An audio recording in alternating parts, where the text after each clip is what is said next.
Hello, everyone. Welcome back to the Jay Spit Down podcast. I, of course, am your host, Jay, here today with good friend Rusty here. Rusty, very glad to have him on, host of the Kirk and Bird Sports Show. So we haven't had him on in a while, but he's back on to talk about some football here today and some of the exciting stuff we got going on in the league. Rusty, thank you for coming on the show today. Oh, yeah. Yeah, thanks for having me. I always enjoy it. Really appreciate it. Yeah, so as you know, the Ravens, the Baltimore Ravens and the San Francisco 49ers have been two of the hottest teams this year. They played on Christmas Day, and the Ravens won this game somewhat convincingly. And a lot of people are saying that this might be the best team in the NFL. So what did you take from that game and from Baltimore and from San Francisco watching that? Well, yeah, it was a really good game, especially to be, everybody being able to watch it all at one time, and a lot of people saying this could be a Super Bowl preview. Two really, really good quarterbacks. One with the story of being I think Mr. Irrelevant, the last player drafted, but he's in the great Kyle Shanahan system. Then you've got Lamar Jackson, who, coming out, had won a Heisman Trophy, coming into the professional ranks. Some even questioning the fact that he should be a quarterback. But then there's also the storyline of, Lamar has been injury prone. Lamar hasn't advanced far in the playoffs. And Lamar just got this big contract, after holding out in a way of sorts. And so you have a lot of these peripheral storylines. But in the end, these have proven to be the two best teams. And although we talk quarterbacks, I think what I think has been key and was key in that game is that you're talking teams. And these are some of the most well-rounded teams I've seen this year. When the quarterback play is great, that helps. But as far as that particular game, I was just impressed with Lamar Jackson and the way he didn't panic. He was able to be proficient throwing and running, and he allowed the game to come to him. Even though early on, they San Francisco scored, but he was able to maintain. Didn't force too much. Trusted his defense. The defense, we always get wrong talking about quarterbacks, but he trusted his defense enough to cause all those turnovers of Brock Purdy. Yeah, exactly. And the defense played phenomenal. Baltimore always, they're traditionally known for their defense. It's what's got them their championship, and what's got them far in the playoffs. Yep. And, they have a great defense as always, and they have one this year, and specifically led by Kyle Hamilton, second-year safety. I want to give him a shout-out. He's been playing so well this year. Player that's not getting enough shine. I think he's one of the better safeties in the league this year, Kyle Hamilton from Notre Dame. Unfortunately, he's injured right now, but hopefully he can get back healthy for the playoffs. And, Roquan Smith, a lot of great players, Patrick Queen. They have a great defense. At Baltimore, they look better offensively as well this year. Yeah. And, I think that the thing is Lamar is letting the game come to him. I think the way the 49ers are built, they're still like, when you have a Christian McCaffrey, especially when he's healthy, Brock Purdy, when he's on his game, and there was this whole discussion of, and that may be a whole other episode on game managers. Okay, is Brock Purdy a game manager? I would say he probably is, and that's, again, we can talk about that later. But with a game manager, what it means is he doesn't have to go win the game, but he can't lose the game. And he threw 4 interceptions. That's losing the game. For a game that was only a 14 just difference. And so you have Brock Purdy with 4 interceptions, Sam Darnold with an interception, and you cannot have 5 turnovers. So this, again, is, and the way most people evaluate the NFL is week to week. but it's not. It's a body of work. And these two teams, to me, have trended to be the best teams despite their ups and downs. And if you really are able to do true analysis on football, you'll know that, the 49ers, when they've had some of their rough patches, because they didn't have all of their key pieces, not having Debo or everybody on their offensive line, especially, why am I blanking on the left tackle? Trent Williams. Trent Williams, yes, former commander. Yes, like maybe one of the greatest of all time, but definitely the best lineman tackle in the NFL. It makes a difference. So people will kind of forget that, and they'll say, oh, this or that. But, if these teams continue to progress, I think they will be fine. They'll be winning their divisions. They will get buys in the first round, and they have an opportunity to match up in the Super Bowl. This particular game, I thought that you saw, a preview of the way, Baltimore is going to play. Lamar didn't have to press, but he got it done. They have a running attack. And they kind of spread it out, but then using and taking advantage of that receiving core that I thought they improved. Also, some moves they like to take from the Commanders and improving their defense as well. You got Chase from the Commanders.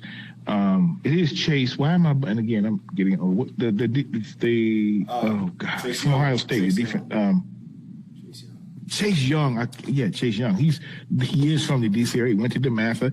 He actually helped recruit from DeMatha. He's a freshman this year at Ohio State because they played in the same high school. But Justin Moore. Jason Moore, who's at Ohio State, was defensive player of the year in the D.C. area. So I say all that to say, 49ers, they're setting themselves up for success. What were your thoughts overall on that game? Like I said earlier, it was a 14-point game, but it felt like a bigger win than that. It felt bigger than that because of all the turnovers, and the 49ers just got caught behind, and when you're playing like that, it's hard to catch back up, and it's hard to get into a rhythm. On either side of the ball. So it felt like a bigger loss.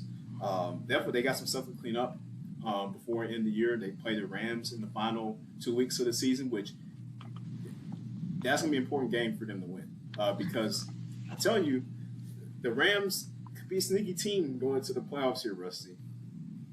Oh yeah. A lot of people have been sleeping on them, but no, that's a good point. Yeah, so it's important that they win that game. But also, it was a good. I guess these were my Super Bowl picks. These have been my Super Bowl picks the whole year, and I'm sticking with them. I think it's going to happen. And so, now the only thing for Baltimore is they got the Dolphins up next on the schedule, which have also been a good team this year in the AFC. So that should be an interesting game. No, that will be very interesting. I think, this is setting up for us to have a strong season. A lot of exciting play near the end. I like a couple of things that the NFL did, and adding extra teams that make the playoffs, and also adding the extra game. And I think it's allowed us to keep that interest even longer, even though going into your next topic is there's a lot of parity. So anybody can beat anybody. So I can guarantee every week we can look at a result and say, how did that happen? And the only answer is it's the NFL. It's football, But go ahead. Yeah, those are my thoughts on it. Yep. Yeah, you beat me too. As I was going to say, parity. This year feels like there are. Obviously, you have your heavyweights. Your 49ers, your Ravens. But it's like Eagles, I guess. We'll kind of talk a little bit about that. But I mean, yeah, Mhm. it's still like it's kind of a lot of things are up in the air, man. I mean, you got a lot of teams that are sitting with good records, good winning records that can make the playoffs Mhm. this year Oh yeah, and can yeah, no surprise. doubt. What do you think about that this year? And how it's been kind of balanced? Would you say a little bit balanced? Yeah, yeah. No, it has been balanced. What I think is interesting is when we're talking about teams that could or can make it. Like when we think of, okay, well, who are the top teams and who's going to make the playoffs? Well, if I tell you that Buffalo could still not make the playoffs, you might be like, whoa, but they could also make the Super Bowl. So that goes to your point of parity. I think some of the surprises for me are that Cleveland is doing extremely well. At 10-5, they've kept the pressure. I mean, that whole division has really been strong this year, considering the Steelers have played much better than I think a lot of people expected, and giving my boy Tomlin a hard time. But I think if we had said before the season this would be their record without their starting quarterback, we'd all be like, "I'll take it." So we have to put some of those things in perspective. But yeah, so when you're talking parity and you're talking about playoffs, when I look at the AFC, I'm going, wait a minute. Is Houston has a chance to make the playoffs? They have a winning record at 8-7. Pittsburgh is 8-7. Cincinnati is 8-7. Wait, what's going on here? And they just benched Russell Wilson, but the Broncos are 7-8. So this level of we need 2 more weeks for all this to clear up. Yeah, we do. We do. I mean, I don't even know. I can't even predict how the final seedings are going to look, other than where the top teams will finish up. I know where Baltimore and San Francisco and Detroit and Philadelphia might finish up, but the rest of the seedings, I don't. I have no clue. I have no idea. No, it's oh, go ahead. No, I was saying the AFC South has 3 teams at 8-7. Yeah.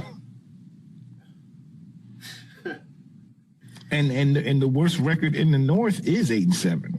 Yeah, that I think another thing is kind of a surprise, but when you really look into it, it's just Kansas City not really looking overwhelming at all at 9-6. But you could tell some of this was starting to happen last year. I clearly I believe that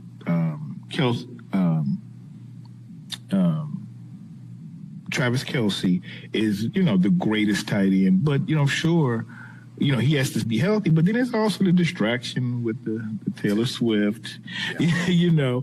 They don't. He is the only reliable pass catcher for Patrick Mahomes. So I think they've got other athletes, but those guys cannot catch. And then the running game is not a threat. I think case people are not only figuring them out a bit, but also just that talent level. They do miss Tyreek, but I think they don't have to have a great player like Tyreek. They just have to have some good players at receiver to help out. Because right now, it's amazing. They only really have one real receiving threat, and that's Kelce. And he still gets wide open, But I would not put it past Andy Reid to figure it out. They're still going to be going to finish as the top seed in the West, in the AFC West. So having home field, figuring some things out, and depending on who they play, like imagine if they have to play Jacksonville. Like I still think they would beat Jacksonville. They could beat Cleveland. They could beat Pittsburgh. So again, those things are going to be interesting. But great question. Parity, yes, absolute parity, especially in that AFC. NFC, it's a different type of parity. It's a lot of teams that they're okay, but what are they going to do these last few weeks? Because like you said, what about the Rams? They're 8-7, but a lot of teams are 8-7. And they with their experience in winning the Super Bowl and that coaching staff and a quarterback that has been there and done that, you never know. What do you think about the NFC? I mean, like I said, you have your teams like San Francisco, like I mentioned, even though Philadelphia has been looking a little shaky recently, but I think they figure it out before the season ends. Eagles fans better hope they do. And the Detroit Lions, who we have to give an applause to on the show for the complete turnaround that they've done in the last couple of years. I mean, shout out to them and Dan Campbell and that staff, that organization. Yeah, absolutely. What they've done, but they sit at 10-4 right now. So 11-4. 11-4. I mean 11-4. That's right. 11-4. So I mean, I think the Rams could definitely be one team that can surprise a couple people. I mean, I still don't think the Cowboys when they get to. Well, that's what I was going to say. So we have parity on both sides, AFC and NFC. The parity in the AFC says, "Oh, anybody could do it." The NFC is like, so I don't know. We got any real contenders? Maybe a lot more pretenders. But let's just do this. I know it's your show, but let me ask you just so we can kind of clear this up for your audience on the parity. If I were to tell you the teams that are probably, going to be in the playoffs, who do you think can legitimately win the Super Bowl? So, right now, the number one seed or the top 6 teams in the playoffs, they start today are 49ers, the Eagles, Detroit, Tampa Bay, Dallas, the Rams, and Seattle. Let's just say, I'm not even going to say win the Super Bowl. Who can make the Super Bowl? Okay. But you wouldn't be surprised if the Eagles made it, right? Yes, because of how this isn't the same Eagles team from last year. No, you're right. Shane Steichen to the coach. He's no longer the offensive coordinator. The offensive play calling has been a little odd this year. Jalen Hurts has looked odd at certain points this year. Questionable decision making by Nick Sirianni. The Eagles just have looked strange at points this year. If you really watch them play, I can't bank on them making the Super Bowl this year. It's hard to make the Super Bowl 2 years in a row.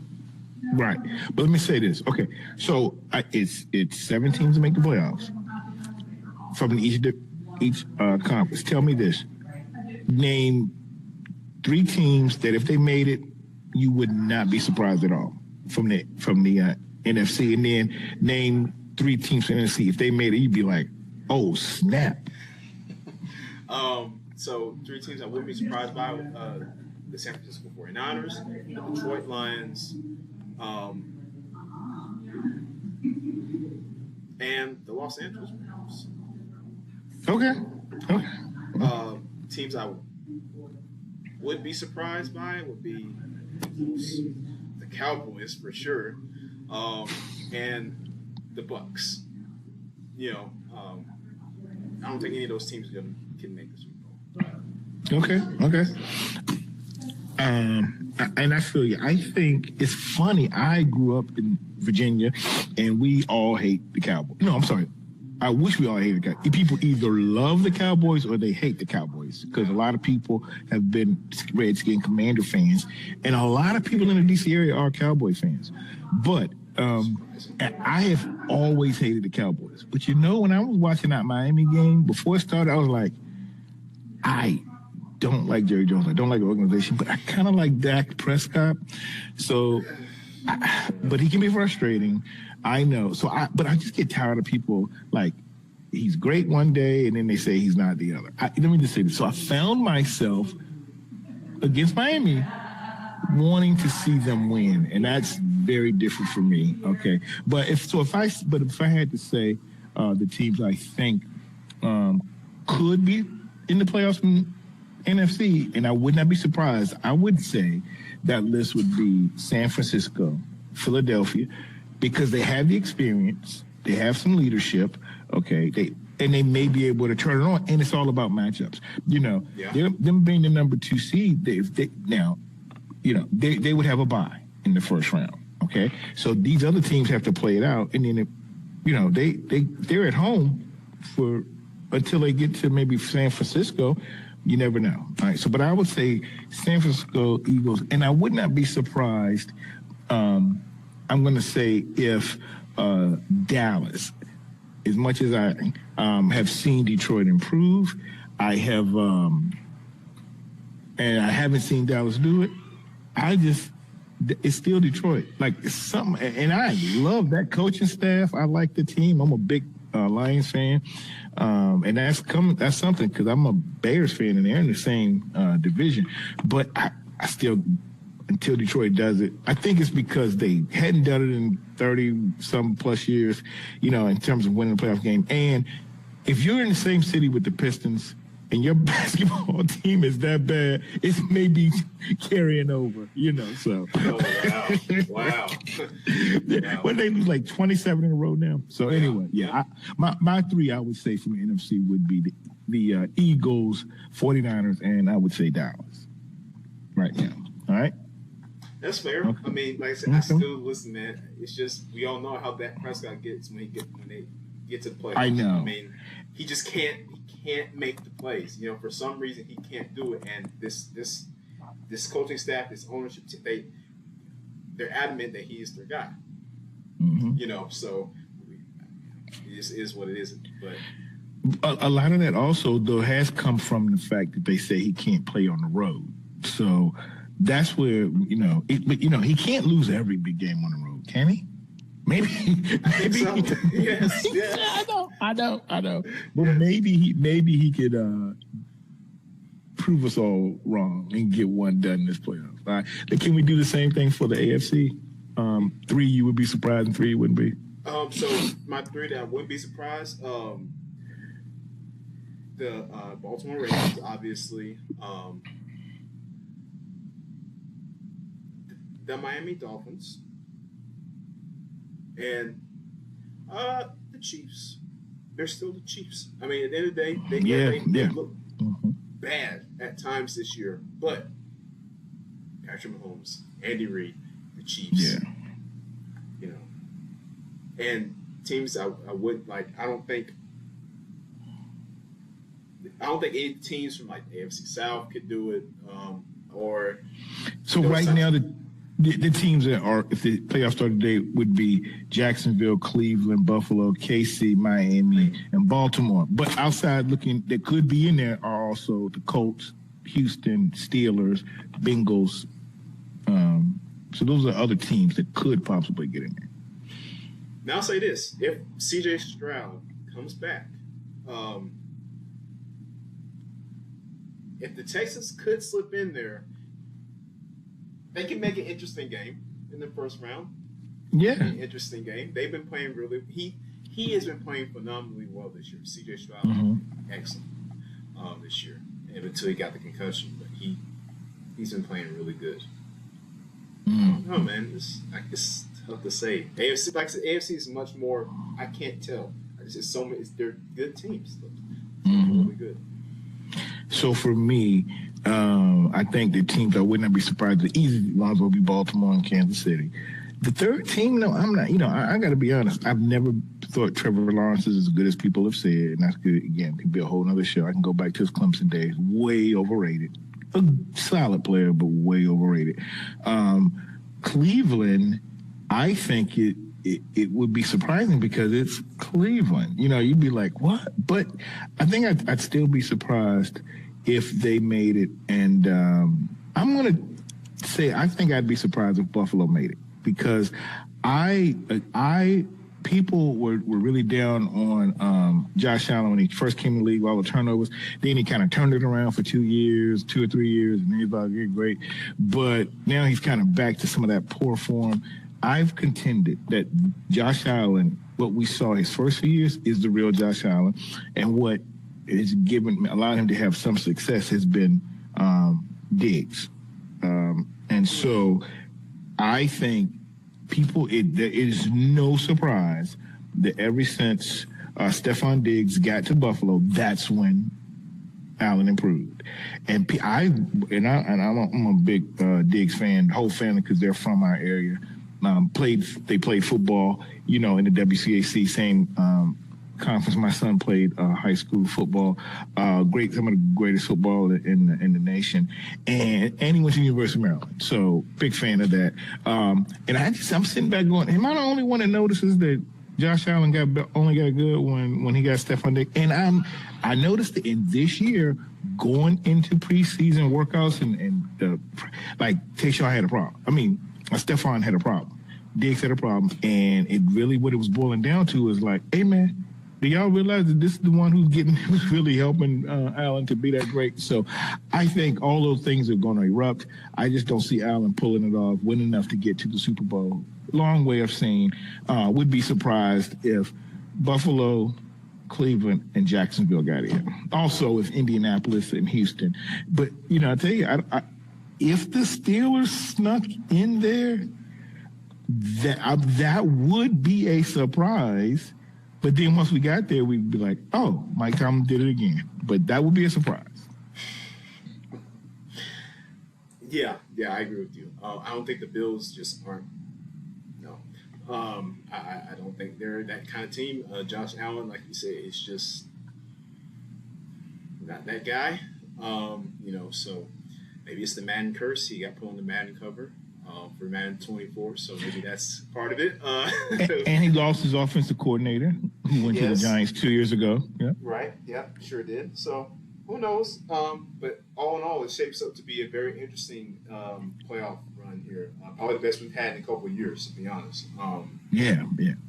So, man. But other than that, that pretty much wraps us up for the show. I mean, then we touched on everything. Like I said, Baltimore and San Francisco, and then of course parity in the league. How things should just look really different right now than they have the past couple of years. So, Russ, unless you had anything else you wanted to add, man, pretty good on this end. No, that's it for me. Again, I appreciate you giving me the opportunity to come on to the show. You're always kicking knowledge. And again, if folks are interested in hearing some of the stuff I have to say, we don't cover as much NFL until we get to the playoffs. We're doing a lot of local high school and college sports in the state of Virginia.